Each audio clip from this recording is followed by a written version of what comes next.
Jogging address મિત્રો ડીસા તાલુકાનું મોટેઠા ગામ કે જે નાયરા પેટ્રોલ પંપના માલિક જે સાહેબ LK ઠક્કર સાહેબને આપણે રેન્ડોસ નવા પ્રોડક્ટ આપી હતી અને એમને શાનદાર રિઝલ્ટ મળેલું છે. તો સાહેબના મોઢેથી આપણે સાંભળશું એમને શું શું તકલીફ હતી અને શામાં રિઝલ્ટ મળી ગયું. બોલો સાહેબ. મારે ખરજવાની તકલીફ હતી 10 વર્ષથી.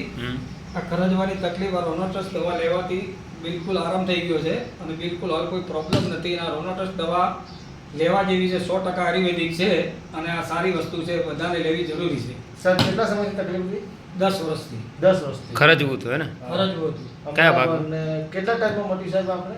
હા, મને બસ 1 મહિનો મેં આ દવા લીધી છે રોનોટસ. બરાબર. હજુ બીજી બોટલ ચાલુ નથી કરી, હા હા પણ હજુ બીજી બોટલ બી ચાલુ કરવાની છે. બરાબર બરોબર. અને મને આરામ થઈ ગયો છે અને રિઝલ્ટ સારા છે. તમારા ફાધરને બી લીધેલી નહીં? હા, મારા ફાધરને બી તકલીફ છે પણ એ બી દવા હવે ચાલુ કરવાની છે. ઓકે સાહેબ. તો આ વસ્તુ આ એક મિત્રો એક ફૂડ સપ્લિમેન્ટ છે, આ કંઈ દવા નથી. તો સાહેબ આપ શું કહેશો લોકોને કે લેવાય કે ના લેવાય? આ રોનોટસ દવા બિલકુલ લેવાય, 100% આયુર્વેદિક છે. આનાથી કોઈ આડઅસર થતી નથી, કોઈ પ્રોબ્લેમ થતો નથી. Okay, thank you. Thank you sir. Walking address આપણે ઓકે.